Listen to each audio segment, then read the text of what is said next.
ನಮಸ್ಕಾರ ಎಲ್ರಿಗೂ. Paramedical board ಕಡೆಯಿಂದ ವಿವಿಧ ಕೋರ್ಸ್ಗಳಿಗೆ ಅಪ್ಲಿಕೇಶನ್ನ ಈಗ ಕಾಲ್ ಮಾಡಿದ್ದಾರೆ. ನೀವು ಗೌರ್ಮೆಂಟ್ ಸೀಟ್ ಪಡಿಬೇಕಂದ್ರೆ ಆನ್ಲೈನ್ ಅಪ್ಲಿಕೇಶನ್ನ ಹಾಕಬೇಕಾಗುತ್ತೆ. ಯಾವ ರೀತಿ ಆನ್ಲೈನ್ ಅಪ್ಲಿಕೇಶನ್ ಹಾಕೋದು ಈ ಒಂದು ಪ್ಯಾರಾಮೆಡಿಕಲ್ ಬೋರ್ಡ್ಗೆ ಅನ್ನೋದನ್ನು ಈ ಒಂದು ವಿಡಿಯೋದಲ್ಲಿ ನಿಮಗೆ ತಿಳಿಸ್ಕೊಡ್ತೀನಿ.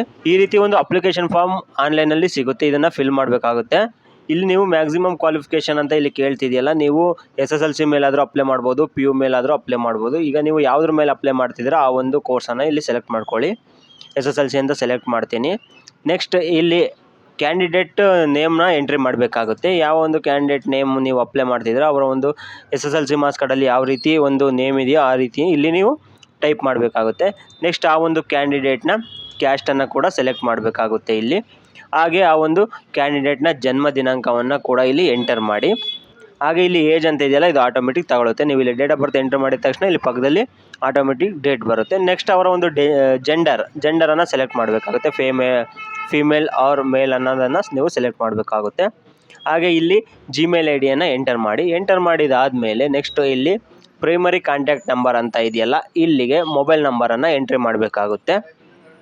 ನೆಕ್ಸ್ಟ್ ಅವರ ಒಂದು ಕ್ಯಾಂಡಿಡೇಟ್ನ ಆಧಾರ್ ನಂಬರ್ ಸಹ ಇಲ್ಲಿ ನೀವು ಎಂಟರ್ ಮಾಡ್ಕೊಳ್ಳಿ. ಎಂಟರ್ ಮಾಡ್ಕೊಂಡಾದ್ಮೇಲೆ ನೆಕ್ಸ್ಟ್ ಇಲ್ಲಿ ರಿಲಿಜಿಯನ್ ಕೇಳ್ತಾ ಇದೆ, ಯಾವ ಒಂದು ಧರ್ಮಕ್ಕೆ ಸೇರ್ತಾರಂತ ಅವರು ಇಲ್ಲಿ ಸೆಲೆಕ್ಟ್ ಮಾಡಬೇಕಾಗುತ್ತೆ. ಇಲ್ಲಿ ಹಿಂದೂ ಅಂತ ಸೆಲೆಕ್ಟ್ ಮಾಡ್ತಾ ಇದ್ದೀನಿ.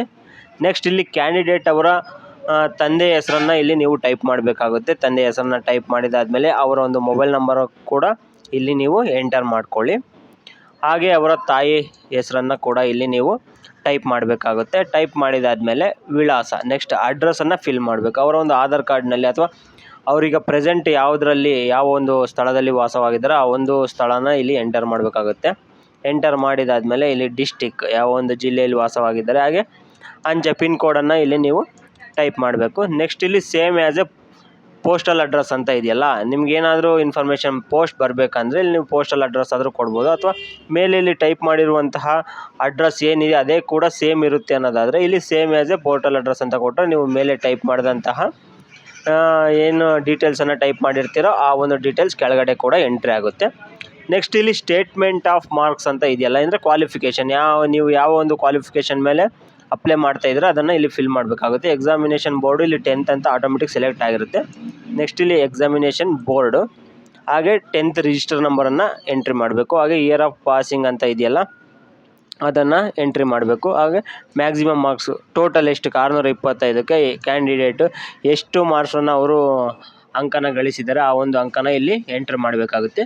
ಇಲ್ಲಿ SSLC ಮೇಲೆ ಅಪ್ಲೈ ಮಾಡಿರೋದ್ರಿಂದ ಇಲ್ಲಿ SSLC ಮಾತ್ರ ನಿಮಗೆ ಶೋ ಆಗ್ತೈತೆ. ಒಂದು ವೇಳೆ ನೀವು PU ಇಲ್ಲಿ ಮೇಲೆ ಮ್ಯಾಕ್ಸಿಮಮ್ ಕ್ವಾಲಿಫಿಕೇಷನ್ ಅಂತ ಇದೆಯಲ್ಲ, ಇಲ್ಲಿ ಒಂದು ವೇಳೆ ನೀವೇನಾದರೂ PU ಸೈನ್ಸ್ ಆರ್ಟ್ಸ್ ಕಾಮರ್ಸ್ ಅಂತ ಏನಾದರೂ ಸೆಲೆಕ್ಟ್ ಮಾಡಿದರೆ ಇಲ್ಲಿ ನಿಮಗೆ PU ಕೂಡ ಎನೇಬಲ್ ಆಗುತ್ತೆ. ಇಲ್ಲಿ ನೀವು ನೋಡ್ತಿರ್ಬೋದು. ಹಾಗೆ ಪರ್ಟಿಕ್ಯುಲರ್ ಸಬ್ಜೆಕ್ಟಲ್ಲಿ ಎಷ್ಟು ಮಾರ್ಕ್ಸ್ ತೊಗೊಂಡಿದ್ದಾರೆ ಅಂತಲೂ ಕೂಡ ಇಲ್ಲಿ ಎಂಟ್ರ್ ಮಾಡಬೇಕಾಗುತ್ತೆ. ಹಾಗೆ ಕೆಳಗಡೆ ಬಂದರೆ ಇಲ್ಲಿ ಸ್ಪೆಷಲ್ ಕ್ಯಾಟಗರಿ ಅಂತ ಕೇಳ್ತಾ ಇದೆ. ನೀವು ಫಿಸಿಕಲಿ ಹ್ಯಾಂಡಿಕ್ಯಾಪ್ಡ್ ಇದ್ದರೆ ಅದು ರಿಸರ್ವೇಷನ್ ಕೂಡ ಇರುತ್ತೆ, ಅದನ್ನು ಸೆಲೆಕ್ಟ್ ಮಾಡ್ಕೋಬೋದು.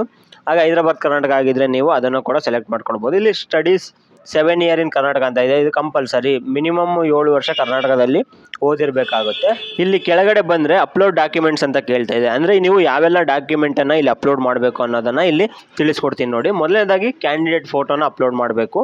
ಹಾಗೆ ಕ್ಯಾಂಡಿಡೇಟ್ ಸಿಗ್ನೇಚರನ್ನು ಅಪ್ಲೋಡ್ ಮಾಡಬೇಕು. ಹಾಗೆ ಅವರ ಒಂದು SSLC ಮಾರ್ಕ್ಸ್ ಕಾರ್ಡನ್ನು ಕೂಡ ಅಪ್ಲೋಡ್ ಮಾಡಬೇಕಾಗುತ್ತೆ. ಅದು ನಿಮಗೆ 300 KB ಒಳಗಡೆ ಇರಬೇಕು ಆ ಒಂದು ಫೈಲು.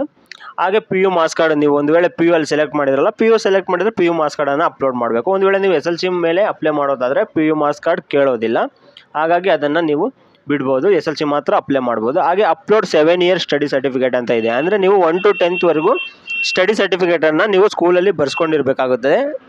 ಹಾಗಾಗಿ ಯಾವುದಾದ್ರೂ 7 ವರ್ಷದ್ದು ಮಾತ್ರ ನೀವು ಅಪ್ಲೋಡ್ ಮಾಡಬೇಕಾಗುತ್ತೆ. 7 ವರ್ಷದ್ದು ಮಾತ್ರ ಅಪ್ಲೋಡ್ ಮಾಡಿದರೆ ನೆಕ್ಸ್ಟ್ ಇಲ್ಲಿ ನೀವು ಕ್ಯಾಸ್ಟ್ ಇನ್ಕಮನ್ನು ನಿಮ್ಮ ಒಂದು ಕ್ಯಾಸ್ಟ್ ಇನ್ಕಮನ್ನು ಅಪ್ಲೋಡ್ ಮಾಡಬೇಕು. ಹಾಗೆ ಫಿಸಿಕಲ್ ಚಾಲೆಂಜ್ಡ್ ಅಂತ ಇದೆ. ಅಂದರೆ ನೀವು ಇಲ್ಲಿ ಮೇಲೆ ಸೆಲೆಕ್ಟ್ ಮಾಡಿದ್ರಲ್ಲ, ಫಿಸಿಕಲ್ ಚಾಲೆಂಜ್ಡ್ ಏನಾದರೂ ರಿಸರ್ವೇಷನ್ ಬಂದರೆ ಆ ಒಂದು ಡಾಕ್ಯುಮೆಂಟನ್ನು ಅಪ್ಲೋಡ್ ಮಾಡಬೇಕಾಗುತ್ತೆ.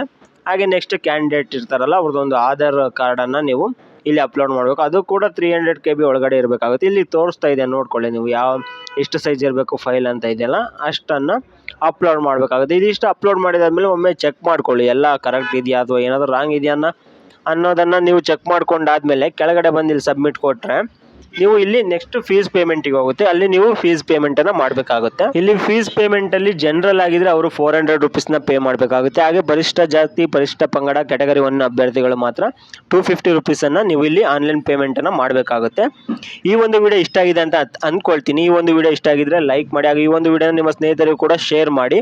ಹಾಗೆ ಅಪ್ಲಿಕೇಶನ್ನ ಹಾಕಿದ ನಂತರ ನೆಕ್ಸ್ಟ್ ಯಾವ ರೀತಿ ಪ್ರೊಸೀಜರ್ ಇರುತ್ತೆ ಅನ್ನೋದನ್ನು ಕೂಡ ನಿಮಗೆ ತಿಳಿಸಿಕೊಡ್ತೀನಿ. ಹಾಗಾಗಿ ತಪ್ಪದೆ ನಮ್ಮ ಜಗನ್ ಜೋನ್ ಚಾನಲನ್ನು ಸಬ್ಸ್ಕ್ರೈಬ್ ಮಾಡ್ಕೊಳ್ಳಿ. Thank you for watching. Take care.